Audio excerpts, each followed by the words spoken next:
आज की कहानी बड़ी ही दिलचस्प होने जा रही है।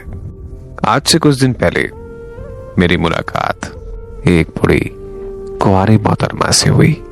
वो कह रही थी कि मोहब्बत इंतजार चाहती है।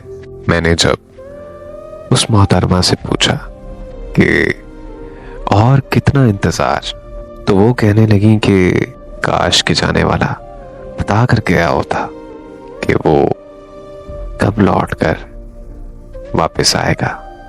उस मोहतरमा की बातों ने मुझे उसकी कहानी सुनने के लिए मजबूर कर दिया था।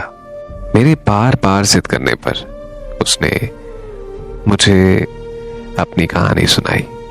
वो मुझे कहने लगी कि 1964 में हम लोग गुजरात के एक कस्बे में अवान शरीफ में अपनी हंसी खुशी जिंदगी गुजार रहे थे। तब मेरी उम्र उस वक्त 15 साल थी और मैं अपने बहन भाइयों में सबसे बड़ी थी।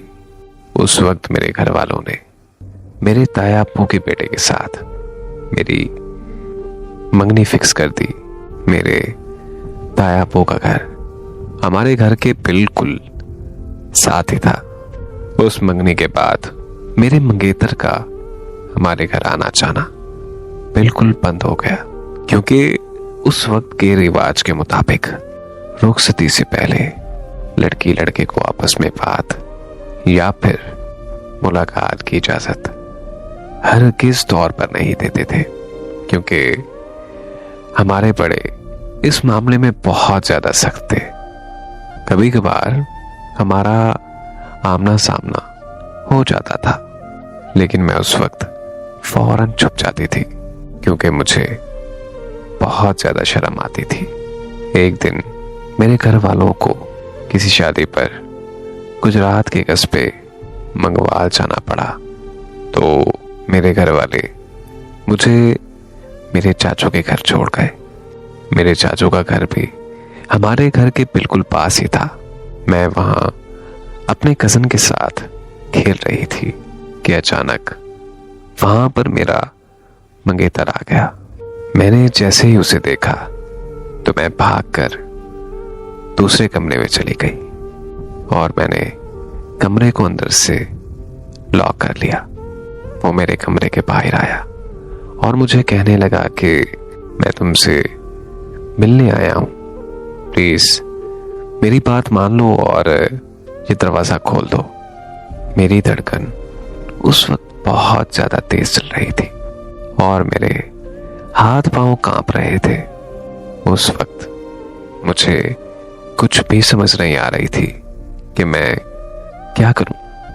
मैंने उसे कहा कि मुझे तंग मत करो और प्लीज मैं तुम्हारी मिन्नत करती हूं, तुम यहां से चले जाओ। लेकिन वो नहीं गया और 1 घंटे तक मेरे कमरे के बाहर खड़ा रहा। हिम्मत करके मैंने दरवाजा खोल दिया और वो कमरे के अंदर आ गया। वो मेरे करीब आया, उसने मेरा हाथ पकड़ा और मेरे माथे को चूमकर आई लव यू कहता हुआ वहां से चुपचाप चला गया। एक अजीब खुमारी थी जो मेरी रूह को मदहोश कर गई थी।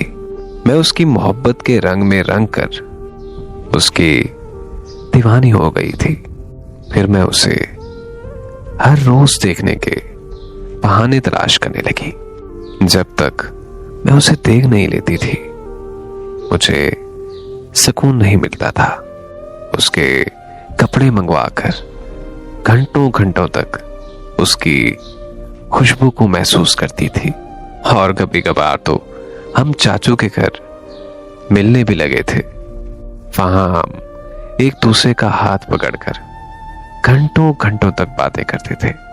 ऐसे ही 1 साल गुजर गया और हमारी शादी का वक्त आ गया। मुझे आज भी वो दिन याद है जब मेरे हाथों में मेहंदी लगी हुई थी और मैं दुल्हन के जोड़े में सज धज कर बारात का इंतजार कर रही थी। तो अचानक जमीन कांपने लगी और हर तरफ गोलाबारी होने लगी। लोगों की चीखों का शोर मेरे कानों के पर्दे फाड़ने लगा। मेरी आंखों के सामने मेरे घर वाले तड़प तड़प कर मर गए। 5 सितंबर 1965 ये वो दिन था जब दुश्मन मालिक ने हमारे कस्बे अवान शरीफ पर हमला कर दिया। मुल्क में जंग छिड़ चुकी थी और कई लाशों के ढेर लग चुके थे। मेरे माँ बाप, मेरे बहन भाइयों की लाशें मेरे सामने पड़ी थी। जब मुझे लगा कि शायद मैं भी अब मरने वाली हूं, तो मेरा मंगेतर भागता हुआ आया और मुझे वहां से निकालकर कस्बे से बाहर ले आया। वहां कुछ लोग पहले से मौजूद थे, तो मेरे मंगेतर ने मुझे बोला कि इन लोगों के साथ तुम गुजरात शहर चली जाओ और घबराओ नहीं, वहां बिल्कुल भी खतरा नहीं है। मैंने उसका हाथ पकड़ लिया और उसे कहा कि प्लीज मैं तुम्हारी मिन्नत करती हूं, मुझे छोड़कर मत जाओ। उसने मुझे कहा कि अभी उसे और भी लोगों की मदद करनी है, और फिर उसने मुझसे वादा किया कि फिक्र मत करो, मैं इंशाअल्लाह तुम्हारी तरफ लौट कर जरूर आऊंगा। वो वापस अवान शरीफ चला गया और मैं उन लोगों के साथ शहर गुजरात आ गई। जंग खत्म हो गई और हम सब लोग अवान शरीफ वापस चले गए। कोई भी अपना नहीं बचा था, सब मिट्टी का ढेर हो चुके थे। मैंने अपने मंगेतर को बहुत ज्यादा ढूंढा, लेकिन उसका कोई सुराग नहीं मिला। कुछ लोगों का कहना था कि वो फौजियों के साथ मिलकर लड़ता रहा और दुश्मन से लड़ता लड़ता शायद शहीद हो गया होगा। लेकिन इस बात पर न मुझे तब यकीन आया और न मुझे आज यकीन है, क्योंकि मुझे उसके किए हुए वादे पर बहुत पुख्ता यकीन है। उसने मुझे कहा था कि वो लौट कर आएगा, तो इसका मतलब वो जरूर आएगा। मैं आखिरी सांस तक उसकी हूं और हमेशा उसी का इंतजार करती रहूंगी। मोहब्बत इंतजार चाहती है।